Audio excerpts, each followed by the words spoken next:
guys, Saf here with another Raid Shadow Legends video, and I'm giving a bit of an update today on where we're at with the Titan event. Lots of different things going on. I have been away over the weekend because I was with the team. We were doing a Tough Mudder challenge, if you don't know what that is. It is a obstacle course run type of event where you get electrocuted through mud and farmland and all sorts. So I'm a little bit achy today, but we still have important events that we need to do in Raid right now. And I am starting to find this Titan event a little bit rough. It is now difficult. I'm finding this very, very difficult for just playing the game average in terms of all the things that you need to do. I have done both of the turn attack tournaments and I am nowhere near this dungeon diver requirement so far. And generally this is kind of like I'm a victim of my own success. Turn attack tournaments are great for saving energy. They're normally more energy efficient because it is about doing the highest stage with the lowest amount of turns. If you can get a lot of low turn count dungeons, then of course you will be able to do it in far less runs. Normally, if you're doing a normal dungeon tournament and you're in sort of hard mode stages, you're at stage 10 hard, it's normally going to take you about 120 to 130 runs. But the turn attack tournaments, I was kind of able to do it in like 70 to 80 runs. And that is why this is a problem now, because normally I'd have finished around about 3,000 to 3,500 doing two dungeons. And then filling in with a little bit of campaign for the training event, you get to 4,000. But I'm super low because my teams are quite fast, which means I've actually saved myself a bunch of energy. Great, but I still need to do it for dungeon divers because this doesn't really respect turn count. So I've got a bit of work to do here. I'm also quite behind on the training event because I haven't been able to do it because I've been away, I've been offline, I've kind of disconnected, which has been really, really good. But now I'm super behind. And also, we've got this kind of horrific champion chase tournament that, unfortunately for me, I'm in a bit of a sticky situation because I didn't do the summon rush. That bonus summon rush in the Thor fusion that I talked about in the last video that I was really annoyed with. I decided to skip it and I was like, I'll just do all the other events. I was not expecting a 5,500 champion chase tournament. This is brutal. I've pulled so far 46 ancients. I was going to record the shard pulls, except I pressed the wrong button on the OBS, so I thought I was recording, and I actually wasn't. So I will show you the legendary champion that I managed to pick up out of my 46. I actually got it in 20 ancient shards, which is crazy lucky. But even with that, and I pulled a remnant, I'm still only at 2195. I've still got to find 3,300 points. That's an incredible amount to find. And if I don't do this, I have to give up the Thor 5-star soul. So that's a big decision I need to make in this video. Am I actually just giving up on that 5-star soul because I can only afford to lose 50 points, so therefore I have to do this 5,500. Now, just before we get into what I'm going to do and what I've been doing and where I'm at with this and all this kind of big stuff, let's just talk about some of the things that have been put into the Player and Play event calendar. You've probably seen it in Hell Hades videos or other people's videos about upcoming things that we weren't expecting that have kind of just been dropped in the Player and Play calendar, which kind of gives you a preview of all the events coming. Now, the first thing is we've got this Spider tournament tomorrow, which requires you to do it if you want the hammer points. Now, if you've done everything so far, this might be a skippable one for you. You might not need to do it. But if you do need to do it, like you're in my situation, then you need to use Barbarians. Now, what I will say is the tip to this dungeon is not to do hard mode, okay? It is a normal dungeon, it's not turn account. Go to stage 20. If you want to even go to stage 10, abuse that mechanic that we have with the weird kind of drop rates and just build a team around this.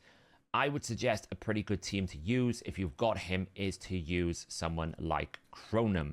Chronum is a very good burner. He is the only AoE burner that I believe is in the Barbarian faction. And he is something that a lot of people might have got from the referral system to place the burn and then use someone like Armand's or even Loki to crowd control and turn meter control. You can use Loki to fully steal all the turn meter from the boss. The boss won't have any sort of turn meter penalties because of it being a harder difficulty. So you'll be able to steal 100% of that turn meter and kind of cycle pretty good. You could put him in a stun set if you've got him because he's double AoE in that sense, right? He's an AoE here, plus this is single target, so you could just A1 and use this all the time. You could use a Thor if you want to absolutely smack the enemy. This would hurt quite hard. It will stack up and it will hit all enemies. Whether it hits the boss on the 100%, that's totally random. But absolutely, you know, he's another good option for the CC. I'm pretty sure a Thor-Loki combo will be able to do stage 20 on their own without any difficulties. But I'm also conscious that some people might not have gone for Thor. They're still doing the Titan event because they want some of the rewards. So therefore, you don't have him. Or maybe you just are in a different progression state in the game and you still want to do it because the rewards are good. Then I would suggest you maybe look at someone like Armand's. If you don't have Armand's, Hoskril, I always call out as one of the best stun champions in the game at epic level. This is a great ability for you to use if you have him as well. But don't spend too much time and energy trying to push the higher stages. Just do it at stage 20. It's the most efficient way to do it. There is no dungeon divers planned from the start or the end of Spider. There's no real reason to wait. This is probably, you've probably already done it, or maybe you've started it by the time this video comes out. There's really no reason to wait with this. There is an Odin trial coming up as well. That's going to be like a day or two after this one. Again, both are not in Dungeon Divers, so you might as well just crack on and do them.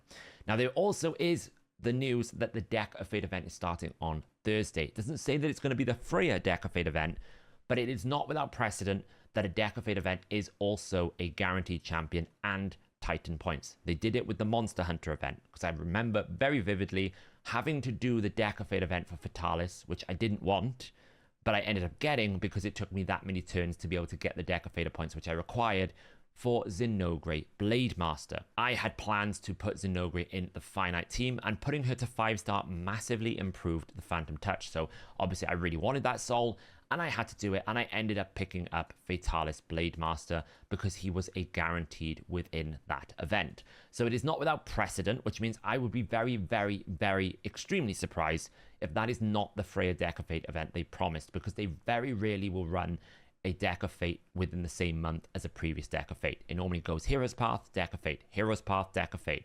We've had the Hero's Path. We had it right at the start of the whole Asgard Divide event. And now we've had a bit of a gap, and now we've got Deck of Fate. The Asgard event ends on the 24th of October. That is within a month of that Deck of Fate event, and a fusion will have happened, and they never run Deck of Fate events during a fusion. So I would be very surprised if this is not the Freyja event that we've all been kind of promised or waiting for. A lot of us probably have been saving shards for that eventual reality. So if you have been doing that, then get ready. It will replace the summoning events on the weekend. So it's definitely going to be hero summoning. They will probably throw in something like soul summoning or maybe some dungeon divers as a second way of getting points on the Deck of Fate event. But it is going to be summoning shards. It's replacing the event of like Champion Chase and Summon Rush on next weekend. And finally, the other surprising thing we've had, which again, yes, it is a bit of a surprise, but it isn't like it hasn't happened before.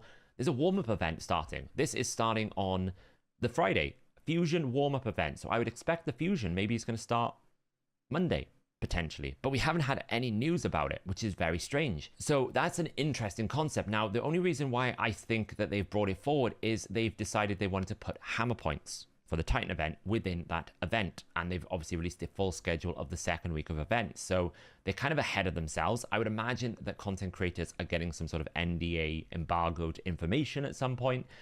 If they're in the program. So I'm expecting a fusion to start. Now, it isn't without precedent because in 2021, there was about a 7 to 10 day gap between the fusions that we had back then, when I think it was Rorik into, I believe, Sigmund the High Shield. There was only about a 7-day gap there.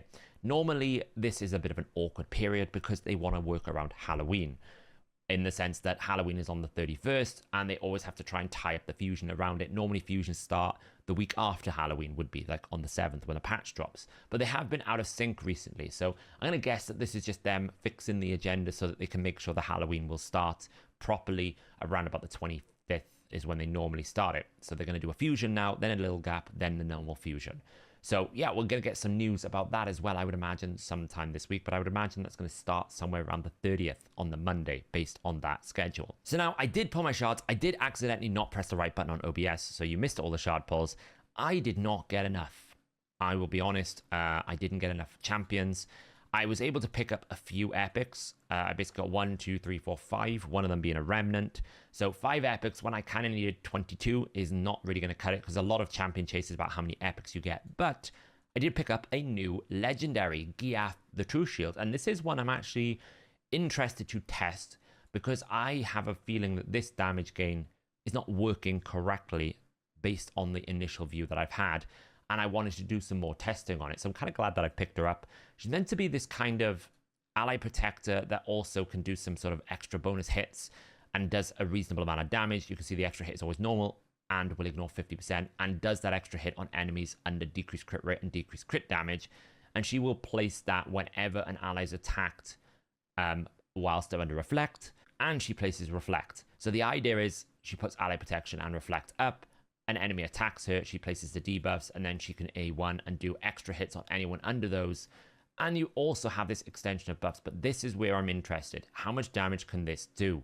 If you have a very heavy buff team, can this scale pretty hard? I got a feeling it's a little bit like Fortis. It's not working exactly how it should do.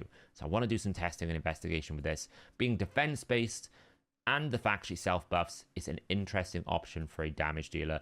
Not someone I would necessarily rush to build, but someone as basically because I can build any champion and I have nothing really to build.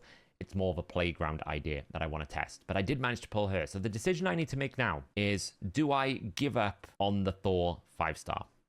Now, I'll be honest, the thing that we're losing at 5-star is Nature's Wrath bonus. Thor doesn't really care much at 5-star. Yes, you get a little bit of bonus from the accuracy for him to place the stun. Other than that, and the decreased speed, right? So the accuracy is going to help him to be able to get there without having to necessarily build that accuracy. 75 is a reasonable amount to chase. That being said, the 4-star gives him the real value, because at a 4-star soul, that is where we are getting the actual damage bonuses that we need, right? 4 stars where you get your 38% crit damage, 2 stars to 750. The 2 and the 4 is more important. However, Nature's Wrath has changed the game a little bit for damage because of the value in Hydra. You see, I've started using this a lot for most of my champions because of how consistent and easy it is to place. All you have to do is debuff. That is all you have to do. Once you've debuffed them once, you get the bonus forever within that round, which means that if I place 4 debuffs on the Hydra heads, I get my full stack of damage, and that remains whether those debuffs are active or not. Now, the difference here is at 3-star, we're at 2 to 8%, right? So if he places his decreased speed, with one ability, he gets 8% more damage overall. Now, 8% on that A2 is quite a lot of damage. If we go up to 5-star, well, we're going up to 15%. It's still a reasonable time. You might need to do an extra ability, potentially, but you're going to get that very quickly. The difference is 7% damage. Now, that probably doesn't sound like a lot, but when you're hitting for 1 million damage on those Hydra heads on the A2, well, 7% of 1 million damage is quite a lot of damage. We're talking about 70,000 more damage. You think, wow, that's still not that much. It is when you do it a lot over a long fight in Hydra. So any kind of gain of this multiplication is quite a big deal. So if you plan on using him, I feel like you almost want that because of how easily he applies Nature's Wrath. But I'm not actually planning on using him at all, and it's starting to stretch the limits of my account to be able to chase this 5-star soul. But again, at the same time, trying to get, if I wanted to buy this 5-star soul with Essence, is a very expensive purchase. So I'm a little bit stretched, and I can only afford to lose 50 points right now. And that means if I don't complete this actual champion chase, I'm well below my minimum. I'm basically 100 points below where I need to be, which means it's going to put me around about at the 6-star mythical chaos. So I would like that mythical skill tome as well, because I've used a lot of them recently. So it is a bit of a dilemma, because we're talking, in order to get this champion chase points up, I need to find 3,200 points. That is a lot. That is a lot of shards. I do have a nice gem stockpile, but it's not like I can just trade all my gems in for ancients just for a 5-star soul. That's a little bit insane. I could decide if I want to drop in and maybe pull some sacred shards, maybe pull a 1 or 2. That will give me a couple of epics. I've also got some fragment champions. Maybe now is the time to finally bring them out and just burn them, because there is, 2,000 points here that I could easily just acquire instantly. The only reason why I hesitate, because there's just not an awful amount of these available anymore. If you just don't have, I finished all the dungeon divers, I've got all my login champions. If I pull all of these, I will never have this option again. And that is a decision I need to make. It's not like I'm getting a guaranteed champion, I'm getting a soul for a champion I don't even know. It's a very difficult decision. Very difficult decision. I am uncertain. So we're going to make a judgment call. We're going to pull one of these 11 packs. If we get a good haul from these 11, then I might consider burning some of those fragments that I have saved up. So we'll pull the first one, and then we're going to pull a temple, and we'll make the decision after this. That is not an epic, so that is not good. And then let's pull the temple. What are we going to get? The Thor 5-star is dependent on this. We need epics. We cannot have this many rares. There's one. Ideally, there's another one. If there's a third one, we're doing it. Ooh. Okay, I've kind of made a rod for my own back here. That is 3 epics. That's going to get us up really close. That's getting us a lot of points. But it's a big jump between that legendary book and the next points. We're still waiting for it to update here. It's a big jump between this. I think it's about 2,000 points. Eventually, it'll update. So we need to find 2,500. That's still a lot. It's still so many points. I could probably get 1,000 and make it to 1,500 with the rest. I could push for it. But we're going to burn a lot of gems for it. We're going to burn a lot of gems. I've decided I am going to abandon the 5-star. I've just decided it's just too much effort. It's a lot of points. And this is a product of them sneaking in that extra summon rush. It's always a risk when you don't do an event right at the bat that you end up in the situation where this is now far worse than what that summon rush could have been. And it is all because I would rather get the champion rather than a soul. I'd rather get Freyja, get most of the value at a 4-star for a champion I might not use that often, rather than push every bit of resource that I have to trying to complete this. And it just does mean that if I don't want to push all these points to get these extra 70 points, I don't have to. I might still push to try and get some of the champion trading done, just because the oil for greater oil is also very valuable. But it just means I can take the foot off the gas a little bit, and I can afford to skip a few more events. So that is my decision. At the end of this long video that I didn't get to show you too many shard pulls because I forgot to press the right button, because I'm quite tired after a weekend of electrocution and effort, essentially. But there you go. I hope you guys are having a little bit more luck. The TLDR basically is Freyja Decafade event looks to be on Thursday that we've been saving shards for. There is a fusion warm-up starting also on Friday, which means we're probably going to get a fusion around about the 30th, if not a few days sooner, maybe even by the end of the week. Who knows? It's probably not going to be till... It's very unlikely they'll start it on the weekend, so probably Monday would be the first date they will probably do it. Next Monday, which would be the 30th. And if you are doing any of these extra events, make sure you prioritize ease over trying to get a high stage, because it does not really matter if you get stage 10 hard. But most accessories now are variable sets for anyone who is in the late game. And if you're not in the late game, then you probably should be doing Spider 20 anyway, because it's more energy efficient for you and you will get better rewards that way. So I absolutely think that farming Spider is never really that important anymore. Just do stage 20, get it done, get your tight hammer points, and peace out. Congratulations to Robo Donkey, who looks like he's going to walk away with an Odin. And yeah, let me know in the comments below, guys. How are you getting on with the Titan event? Are you struggling like me? Are you getting really ahead of it? Let me know, and I will catch you guys in the next video.